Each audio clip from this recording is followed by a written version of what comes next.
Hi, I'm Dominic Rita, Field CTO at MemSQL. Thanks for joining for another edition of the Community Conversation. Today we have Franck Leveneur, a DBA manager at Hulu.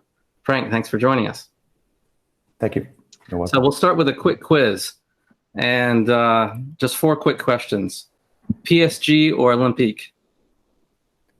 Haha, PSG, Olympique de Marseille? Good question. I like PSG because Mbappe is impressive.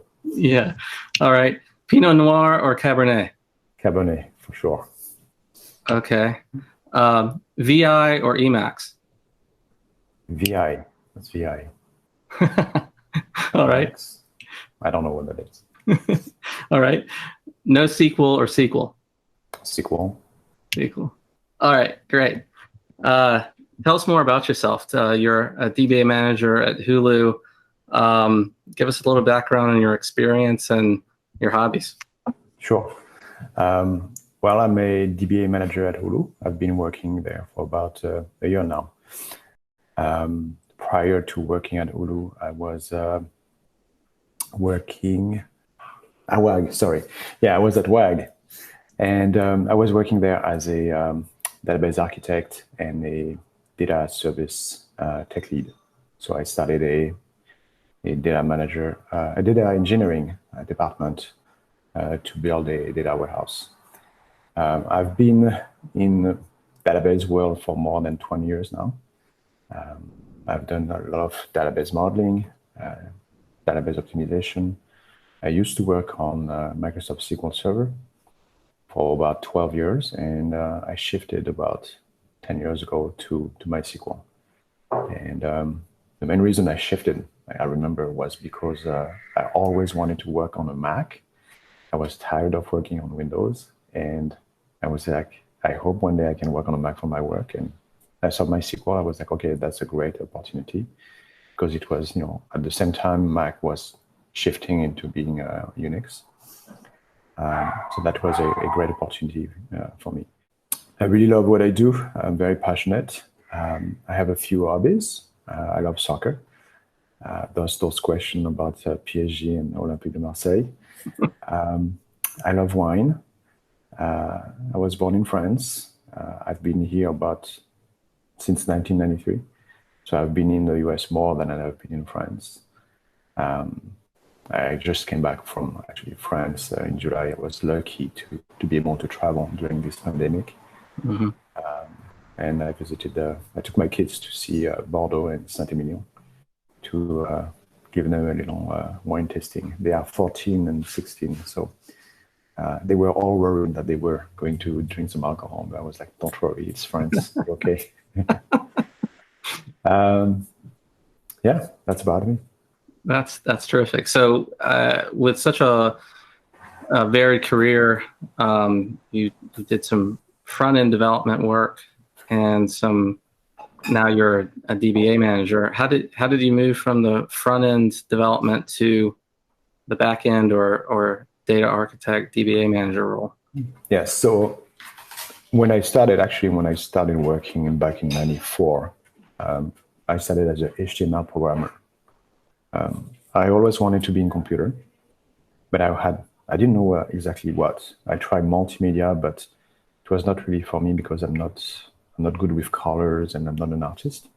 But I wanted to do something in computer. And I remember I was working as an intern for a company, and the guy showed me AOL, and I was like, wow, this is amazing, right? And I was like, this is the future. And I said, this is the future. And then I just jumped on HTML, learning it. And then I got hired to work on the first Lexus website.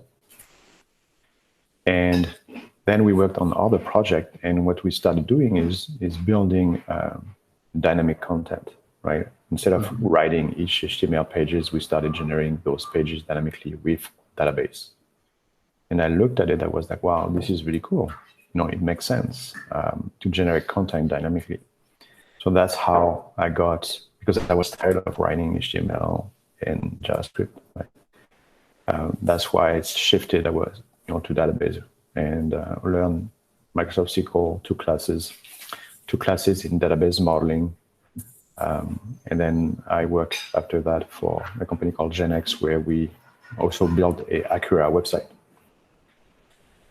And then from then on, I stayed in database and learn about different technologies. Always open to learn new database technologies. And recently, when I was working at ZipRecruiter, I was approached by UCLA Anderson to teach, and there was no curriculum, so I had to build it. And basically, it was about data management. So I challenged myself, say, okay, I'll do it. So I had to learn a lot, like to shift a little bit away from DBA world more into data engineering world. So I learned, about online pipeline, Fivetran, Aluma, and data engineering, Hadoop, and all these, and Kafka, and all these technology that are involved in big data. So this was a great opportunity for me to really expand my knowledge and have a better understanding of what companies are doing out there. The database is always the receiving ends, or where the data source is born with the OLTP. But then I didn't know that there were so many other data sources that companies needed to pull data from, right? And then IoT was also, it's also happening, machine learning. And so it was really a great way to expose myself to all these technologies. Mm-hmm. Terrific. So you've seen a lot of different technologies from the front end to the back end. When you're looking at new technologies, what's your approach to evaluate them?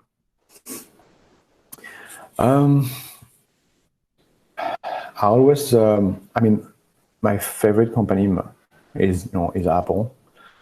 Not because I use them, but because for what they do, what they are. For me, they are a creative at its essence. They create not only hardware, but there's beauty around it. Their website, their marketing, everything fits together.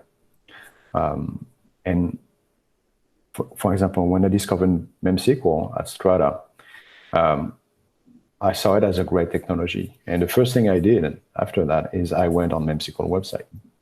And the website reflected, right, the technology, like it was a well-designed, well-thought-out website.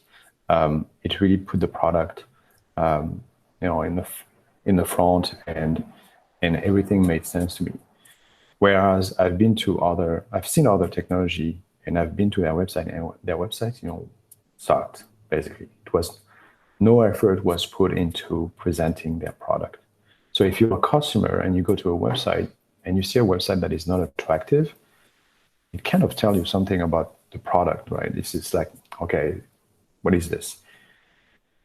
When a website is well designed and it reflects, it really, the marketing behind it and the way document is presented and organized, you can tell that people are putting time into it. They are passionate about their product, right? And they like it. So for me, that's important. Mm-hmm. Yeah, design is important. Well, you appreciate the design on the front end and the back end.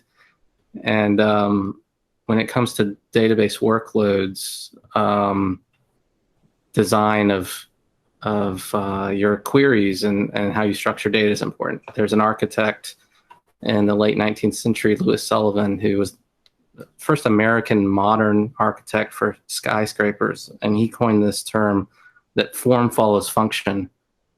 And in our industry, that's been taken on and used as a guide for data structures and data processing. In your view, when you're evaluating technologies, I guess my follow-up question is, when you're looking at workloads, how do you evaluate them for the appropriate technology for the type of database workload? Yeah, it's, there's no database out there that can do everything, right? Some databases are very good at what they do, right? If you take, for example, MySQL, right, it's great for OLTP. But if you go into analytics and you want to build reports, and you have hundreds of millions of rows and you want high concurrency, that's going to be challenging. MySQL, Aurora, MariaDB, I'm sorry, but I haven't seen anything right now that tells me this solution can scale to reporting. And yeah, it will scale, but you're going to spend so much in hardware and maintenance, is it really cost saving? No. MemSQL, on the other hand, is built for analytics, right? It uses two different database engine, memory and column store. And when you run a query, when you do a count on a billion row table and you get the result in less than 1 second or half a second or even faster, that tells you that this database is built for that, right? Now, I've seen question in the forum, MemSQL forum, can I build an OLTP database in MemSQL? Yes, you can. It's possible, right?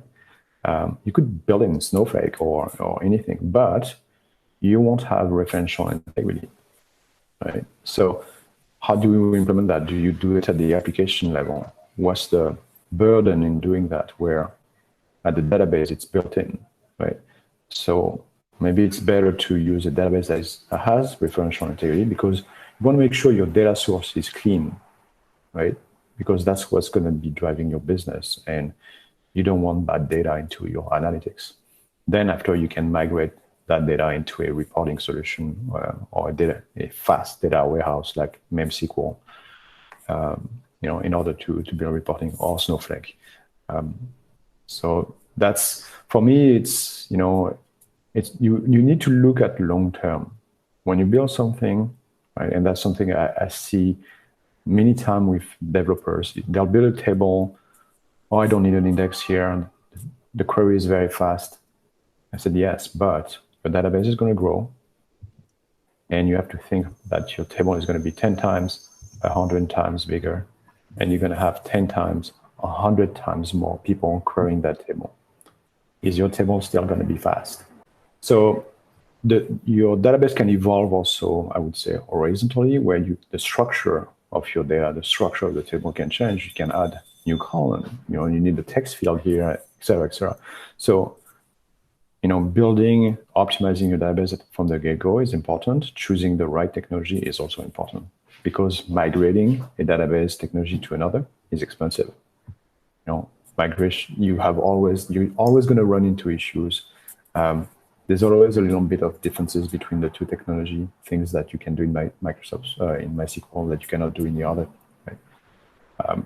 So it's, it's important to spend time upfront and step back instead of always trying to build something quickly to be in market. Because if you build something quickly in market and your database cannot scale, you're going to basically have a lot of users that are not going to come back to your product, right? So I think that's pretty important. Mm-hmm. And so you've mentioned a couple of databases, SQL Server, Aurora, Snowflake, MemSQL. When and how did you first discover MemSQL? I was at Strata back when I was working at Rubicon project. So that's for around maybe 2012, 2011. Mm-hmm. And I was just walking on the floor, going from booth to booth. And I stumbled upon Eric, who was the CEO at this time. And he showed me a demo of MemSQL. And I was really impressed with the technology. For me, letting the database do its work to shard the data for you, right? Being able to add nodes and separating the compute from with the aggregators where you can manage concurrency, for me was a smart solution, and being able to scale both, right? So if you could have a high concurrency growth and your data doesn't grow that much, so you can scale just the aggregators, right? Mm-hmm. Versus the opposite, where it's your data that grows, right? And you need to scale basically your leaf node. So I was impressed with that, and I tried to introduce after that MemSQL to Rubicon project, who is a ad serving company, and at that time I don't think they were ready to buy a new technology, but they were still impressed with what MemSQL could do. Okay, so tell me about the first time that you found an opportunity to use MemSQL, and tell us about the requirements of that project. The first opportunity I had to use MemSQL was to implement it into a company. When I was working at WAG. I was hired as a DBA to take over their database. Like many startup companies, the database was overloaded because developers spend their time creating a lot of code, and they didn't pay attention to the architecture too much, and they were basically shuffling everything into MySQL and running very disruptive queries. And the database was running on the AWS RDS 5.6, and the database would crash every day. So when I was hired, the first thing I had to do was to tune MySQL, and then after that, optimize the queries.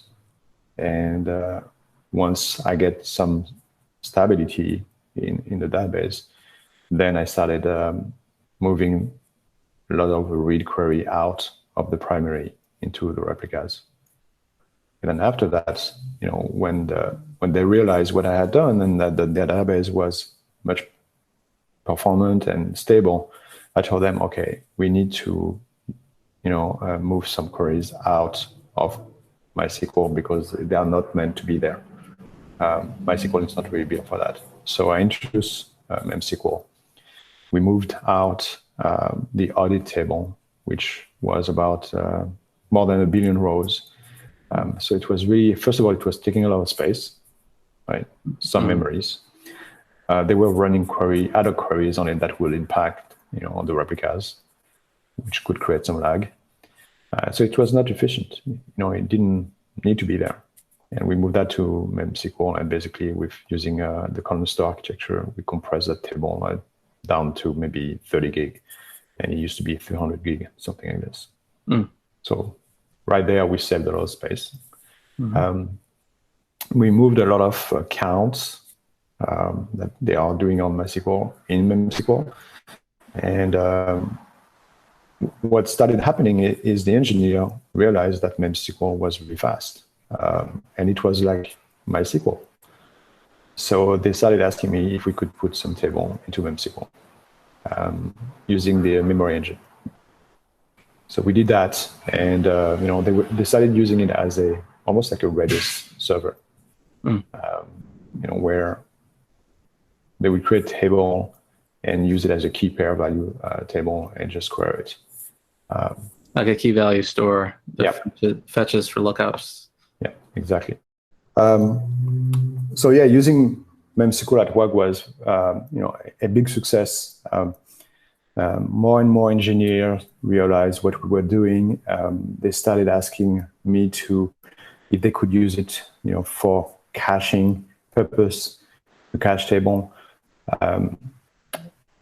They were for counts and analytics. So they started understanding, why I introduced it to WAG and the possibilities that we could achieve with MemSQL.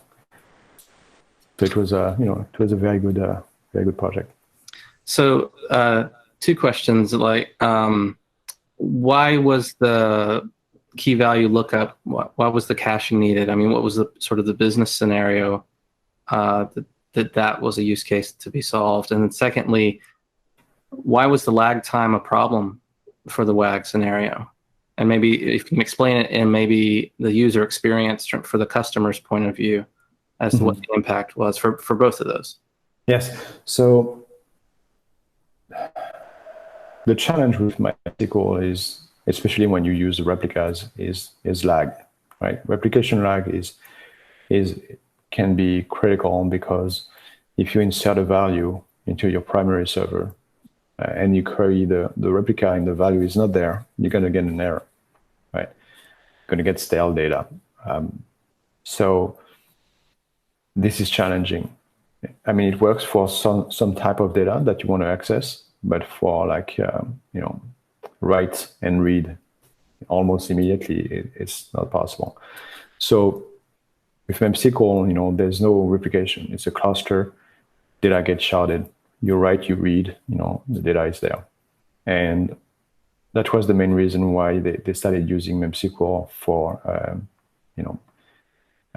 key value store to cache, for example, attributes, user attributes, values that they wanted to access. We were also, as you know, WAG is a dog walking application. So we're using geospatial data extensively. So being able to track in real time where some dog walker were, where the dog owner is, etc. That's important. And MemSQL supports geospatial data type, and we could run query and generate a response very, very quickly in milliseconds. So our application latency really improved, because we had some drag when we were using MySQL. When we shifted some of the services, API services to MemSQL, we saw a dramatically improvement. Mm-hmm. And you mentioned, MemSQL does, automatic sharding in a way that you specify with a shard key. But you mentioned that with AWS RDS for MySQL, you don't get that sharding benefit, but there is distributed data there. Explain a little bit of for those that are unfamiliar, maybe with how RDS distributes data versus how MemSQL distributes data. Yeah, so MySQL replication is basically distribute your transaction where you write a record into one server and then it gets replicated to other server, right? And that replication time is called, the lag, right? So if your lag is 0, great, right? There's no lag, your data is written here, and then you can set it in there. But as replica gets busier and busier, the lag can increase because the replication mechanism depends on the resources on the replica. So the more usage, the more CPU usage, the more network usage, the more tables that are being used, right? Create contention, then replication starts having trouble to replicate the data. On MemSQL, there's no replication, right? It's you write and then it gets committed to all the left node, and that's it. The data is there, right? Yeah, there's no dependency on moving a data from one replica to another. And that's true for if you have 2 leaf node or if you have 60 leaf node. At Hulu, we use MemSQL to ingest events and for some particular processes, and we ingest about 100,000 events per second, right? And these get basically automatically distributed to all the leaf nodes. And then at the same time, you can query that data. That's the big difference also between MemSQL and MySQL is there's no locking mechanism in place. Where if you try to do that on MySQL, if you're inserting heavily on the table and you try to do counts, because when you do a count, you're going to be scanning. Mm-hmm. Even if you have an index, you still have to scan the index and to get the results. Mm-hmm. On the MemSQL side, because you're using the column store, you're just looking at one row. Mm-hmm. Versus MySQL, you're looking at rows, right? And that's the difference. It's very fast. So replication is great. You can have lots of replicas, right? You can scale your reads, but if you have too much workload on it, then you can face basically start having some lag, which can create issues for your reads. There are databases out there like Aura that provide 0 lag latency. It's a great technology. but their replicas are also dependable on certain load. If you hammer those replicas, it could affect also the others. It's also not meant for everything. I know Aura is trying to push for analytics on their server using parallel query, etc. But for me, that's really patching, right? It's not a data warehouse. Aura is not a data warehouse. It was not built for this because the engine behind is InnoDB. It uses memory, and it's built for LTP. It's not built for analytics. Mm-hmm. And so have you used AWS RedShift for some analytics, and how would you compare that with MemSQL for various use cases? Yeah, so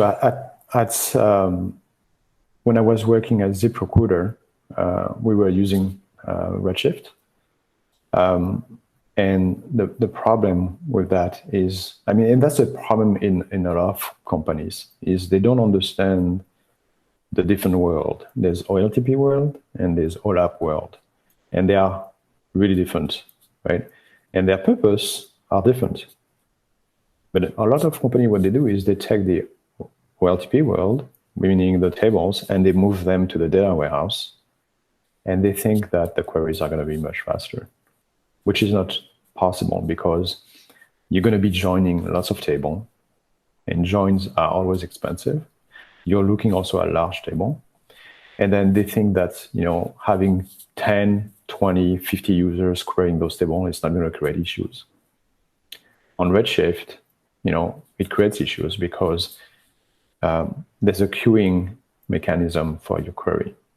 So it creates, you're basically multi-concurrency bound, right? As your multi-concurrency increase, your queuing get filled up, and those queries takes longer and longer to run, right? So it's not surprising to see queries taking a minute, 2 minutes, 3 minutes, even more, right? On the MemSQL side, there's no such thing. You can scale your high concurrency by adding aggregators. And because it's really built for analytics, because your data is really sharded into all your NIF nodes, because also the column store architecture is really optimized, and also because you can use memory, you can really scale your data warehouse very efficiently. So I've seen this, and also one big issue that I've seen over and over in startup and companies is that they don't use dimensional modeling, meaning building fact and dimension table, right? There's a man called Kimball who spent his life, right, producing lots of work in terms of explaining why you need to do dimensional modeling into your warehouse, why you need to transform data, how you can enrich also your data and your dimension so that you have more valuable reports, so that you don't have to join and do crazy queries. When I was working at WAG, we actually shown a difference between a query in Periscope that joins OLTP table. This is a query in data warehouse, right? And it was basically 5 to 6 joins in OLTP versus 2 or 3, right? And the query is very simple, right? And that's the goal of reporting.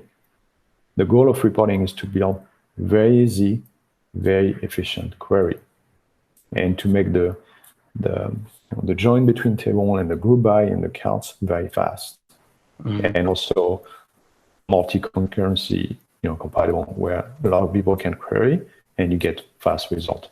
So if you can do that, build dimensional table and fact table, and you have a database that is very fast, that can scale, that support multi-concurrency, you're in heaven. You can scale, there's no limit. Yeah, it goes back to Lewis Sullivan, where form follows function. If you're going to do these types of queries for these this kind of data, then the structure of that, even in a fast data warehouse or column store like MemSQL, your schema design matters, right? Definitely. I mean, yes, definitely. And that's a lot of, that's a lot of problems. I mean, or a lot of, I've seen this over and over in many companies.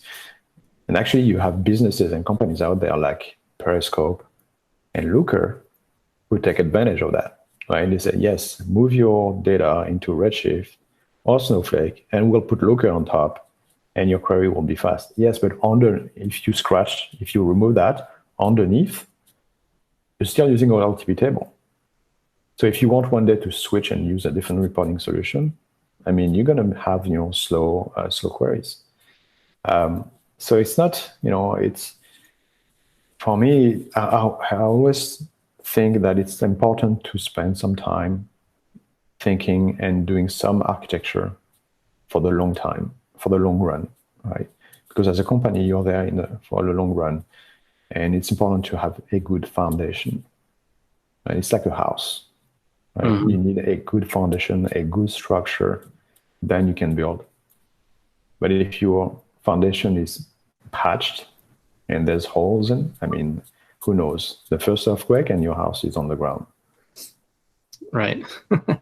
Yeah, it's, would you say that there's sort of a need for a renaissance or revisiting of data literacy, but not in the sense of how data scientists talk about this, but more in like a data modeling literacy or data schema literacy for front-end application developers? You've been a front-end application developer, and I've worked on the back end for quite a while, so you can see it from both sides. Do you feel like we're at a moment now where front-end developers, application developers are starting to gain an appreciation for data modeling literacy, maybe partly because they've had enough years experience with NoSQL approaches to some of these problems? Yes, I mean, definitely. And actually, that's what I teach to my students at UCLA Anderson. They do take a class about modeling before my class, but we cover dimensional modeling. And it's interesting because they have trouble understanding the purpose at the beginning when I try to explain them, the dimension and the fact, because it's challenging. Creating a fact table and creating its dimensions is not easy, right? Because you have to look at the fact that you want to report on. You have to identify those, and you have to go get the data to build those table. And dimension also can, you have changing dimension, and that's challenging to build. But once it's built and everything is automated with scripts, it's powerful because you can really build queries efficiently. So definitely, all the engineers, all the developers, they need to read about database modeling and understand why it's there. It's very important. Data integrity is important. I read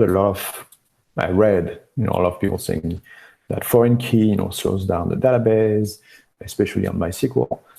I never had that issue. And honestly, if you have in your OLTP system you have a billion row table, something is wrong, right? You don't need a billion row table in your OLTP system. You can always archive data, right? Or move that data somewhere else and go query it.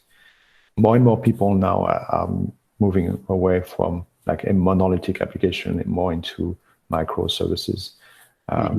So it's important to look at the big picture. In the end, you want peace of mind. You don't want to be waking up at 2 o'clock in the morning trying to fix issue or your database cannot scale. That's the worst scenario. I've been through this. It's irritating, right? You're sleeping and at 2 o'clock you need to get up and there's an alert because, I don't know, something is not right. So yeah, I mean, modeling, crucial. And also the data warehouse, if you want to do reporting, I think it's important to understand what's a data warehouse, what's our dimension and fact, how to model this, right? And then build around that. There's a lot of tools out there, like dbt, for example, which is getting a lot of traction that does that, right? That takes a data source and build fact and dimension for you so that you can run reports on it. Yeah, and I want to go back to something you mentioned earlier around the latency of query response time. And when you were speaking about RedShift, you mentioned different response times. And for some use cases, you need a predictable response time that has a low variance across multiple queries. It's fairly consistent in that response time, rather than being a few milliseconds here and 200 milliseconds the next time, and unpredictable in how much time. I mean, for the use cases that you used MemSQL with, so what's the importance of the predictability of the response time? I mean, response time is everything, right? If you go on the internet, web pages response time, after 3 seconds, the user is gone, right? Yeah. I think the internet has made us impatient, right? We are not patient anymore. We want things fast. I mean, it was okay when we were using a 14 baud modem and it would take 30 seconds to load a HTML page. Yeah. But that's gone. Now with the internet, cable, I mean, these pages loads fast. So we have expectation, right? We need things quickly.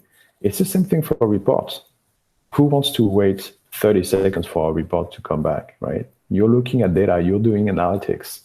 You want that report to come quickly, right? And if you have 10 users or 20 users querying that database, you want the same response time. You don't want to be telling someone, well, you cannot query now because I'm doing this, right? And the guy said, well, I have to do my analytics. I said, yeah, but I'm building a report for the CEO. It's very important. You cannot touch the data right now, right? So this tells me, okay, you're not using the right technology, right? You're limiting yourself. And I've seen this with RedShift.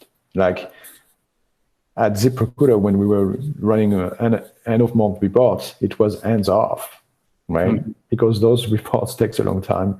You don't want to be touching, you don't want anybody to touching and adding some load on the database. And they had to constantly basically change the configuration and augment the capacity because, of course, that data is growing because it's growing from the OLTP side and they don't transform that data, right? So you're creating a lot of constraint on your user, right? And the user gets frustrated because they cannot do their job. It's I don't know. It's a decision that has to be taken at a higher level, but they have to understand why, right? Why does it make sense to? What is a data warehouse? Why does it make sense to build one, right? And what's the right technology to use for a data warehouse? Because you could build a data warehouse in MySQL. You could. Nothing prevents you to do that. Right. But is it going to scale? Is it going to be fast? Is it going to allow multi-concurrency? How many can it support billions of rows, right? With 250 gig of RAM? I don't think so, right? So you've built customer-facing SaaS applications with mobile interfaces like WAG, and now at Hulu, there's probably internal customers for some of the applications that your databases support.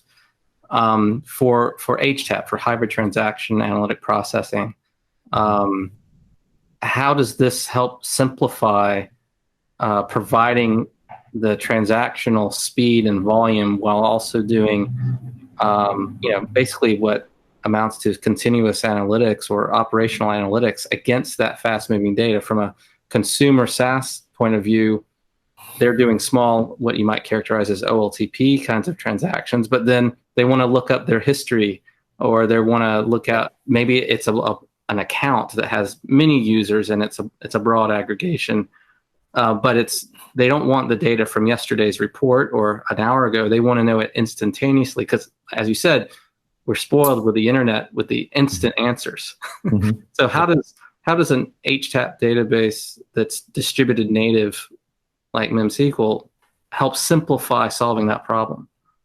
Well, MemSQL is a different beast. You have multiple nodes that take advantage also of the CPUs. Your data gets sharded and distributed across all those different partitions. So it's important to mention that choosing your distribution key, right, when you build your table is important, because that's going to partition your data properly. You can have a data skewing, which means some nodes are working more than others, and that's something you don't want, right? You want to distribute your data evenly so that you distribute the load evenly, right? So once you have that, then you can scale, as much as you want. All you have to do is add a node, and then you repartition. And the database will automatically repartition your data using the key, and it knows how to redistribute everything. MemSQL has also the enterprise, how do you call it, where you can replicate your data. Like you could shut down a node, and you could still be able to serve your query. So it uses more space, but it also provides high availability, right? And that's great when you do maintenance. And we actually did that at WAG, where I think we were using a 4 nodes cluster, and we had to basically take down one node, to upgrade it, and then bring it back, take down another one, upgrade it. And then we had 2 aggregators. So we took down one aggregator, upgraded it, and at the end, we upgraded the last one. So we had 0 downtime, we had 0 transaction loss, nothing. And that was pretty amazing, right? Trying to do that with MySQL is going to be very challenging, right? To promote a replica to a master, you're going to have downtime. Even Aurora has a failover takes 30 seconds. During that time, you're going to have a loss of transaction. Nothing is going to be able to write anywhere. Not with MemSQL, right? It's really if you cannot have downtime, it's MemSQL I would say is the way to go for that. But you need to really pay attention to what I was mentioning earlier, is to make sure you choose the proper key for partitioning. And also you have to make some decision between row or column store. And it's interesting. What I really love also about MemSQL and its team, is they listen to the user. A lot of people were realized that, okay, the memory, we're limited in memory, right? Because if you use more memory, the license is more expensive. So they're trying to find a solution. The user was trying to find a solution to use column store the most. And so they had this concept of hot and cold data, which I've used, where you keep your 1 day worth of data in memory, and then the rest you move it into your column store architecture, right? But now MemSQL is able to compress row store table in half, right? The compression is much greater, which allow you to store more data, right? Which basically diminish the cost. And then the column store could not have a secondary index. Now it can.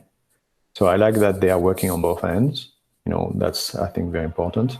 And also been using stop procedure, and they are very, very fast and very efficient. So that's, for me, MemSQL is a really mature, modern database technology. It can do a lot, in terms of fast ingestion, multi-concurrency, super fast analytical query. I mean, I haven't seen anything like this right now in other database technology. Yes, there's Snowflake.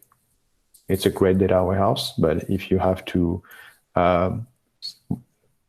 have results within milliseconds, you're not going to get that. If you have multi-concurrency and you need result in milliseconds, you're not going to have that. With MemSQL, you can get that. And trust me, once you get used to fast speed, right? You don't want to get it. You cannot live without it. It's really hard to have something that is fast and say, you know what, I'm going to go for slow. Right. Speed is addictive. Yeah, it is. It is. And I'd say simplicity too. Once you find a simpler approach, there's no need to start with a more complex. What you described earlier in terms of secondary indexes on column store and greater compression in row store, those are the incremental improvements we're making on our journey to what we call single store, where you can run OLTP type of workloads on the column store, and eventually our single store, our column store is becoming the single store, such that it will be the default type. You'll still have row store if you have, for the use cases, certain edge cases would require that, but the goal is for the majority of these to be handled, and that in the single store approach, and that greatly simplifies the upfront design choice. There's still design choices to make about schema, obviously, like you mentioned, and dimensions and facts. But in terms of the storage choice table type, that will be greatly simplified. Yeah, and it's I want to come back to what I was talking about earlier, about schema design and modeling, etc., because I often see in MemSQL forums question about which key should I choose for my table? Which one makes sense? And it can be challenging. And I think educating engineers on that, I like MemSQL documentation because you have example, right, at the end, and that's very helpful, right? And having tutorials or code that you can download. I know in Helios, the cloud, you can load data and you can run queries, right? You can immediately, as soon as your cluster is set up, you can start using it and load data using the pipeline, right? And I think that's great to basically provide tutorial to the user so that they can immediately get to have a feeling about the database and what it can do. And for me, that was also something that really impressed me at the beginning with MemSQL, is being able to ingest from S3, from Kafka, right, by just creating a pipeline using SQL code. I think that was really smart to do that, to have that built into SQL, being able to stop your pipeline, being able to test your pipeline, to query it and see what's being ingested, because it's so much work. I mean, before you had to write Python script to go get that data. Now you just create a pipeline in SQL, you point to your S3 bucket, you provide your access key and secret key, and boom, data get ingested automatically. I mean, that's pretty crazy. Yeah. So what, for the community, MemSQL community members listening who are maybe getting started with MemSQL, and they may be coming from different backgrounds of using Elasticache, Redis, MySQL, Oracle, AWS type databases, what would be a few tips and recommendations that you would share with new community users who are first starting out with MemSQL? I would say, download it and install it. And actually, I was thinking about that this morning. I think something that also MemSQL did that is great is to create MemSQL cluster in a box, where you can install it on one machine and still create a cluster, right?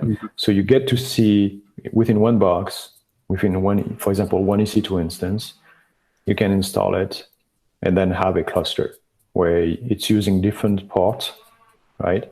And then it's, if you have multi CPUs, then it's going to use all those different CPUs. So you don't have to have 3 EC2 instances, which can be expensive for some company, right? The cluster in the box, I think, is a great solution because that allows a lot of people to get their hand on MemSQL and use it. The Docker also version is also very useful for developers. So I would say, download it, explore, load data, ingest, create a AWS account, put some data into S3, and then just dump data there and ingest that into MemSQL and see the magic happen. because it's pretty amazing to see that, you don't need to do anything. That when data gets inserted into S3, it gets ingested automatically. And if you have experience with Kafka, you can set up Kafka and then plug MemSQL to Kafka, HDS also, Azure. I mean, it's pretty incredible, all the different pipeline that MemSQL supports. And also being able to transform data on the fly using transform before it gets actually inserted into a table or a stored procedure. That's also pretty cool. And I've done that at WAG. I wanted to basically, I was parsing the bin logs from MySQL and trying to ingest that directly into MemSQL, into a store procedure that will transform, the bin log into actually updates and inserts, so that you can basically replicate data between the two normals in real time. So that was the idea I was trying to, a project that I was trying to achieve when I was at WAG, because we had a walk table, we tracked all the walks, and I wanted to replicate that to MemSQL in real time to be able to count and query that table. So there's a lot of things you can do. If you love creating and coding, I think with MemSQL, there's a lot that can be done, especially with the store procedures and functions, and it's really good. Right, terrific. So yeah, it's I'm excited to see what MemSQL come up with next. I'm currently using the latest version, 5.1. I like the fact that they have 7.1. 7.1, yeah. And they have improved the variables in store procedures, where you can do what you do in SQL, where you select in two variables. That's a big improvement, because I use that extensively in store procedure in MySQL also. So I think just store procedure to transform data to do what DBT is doing, right?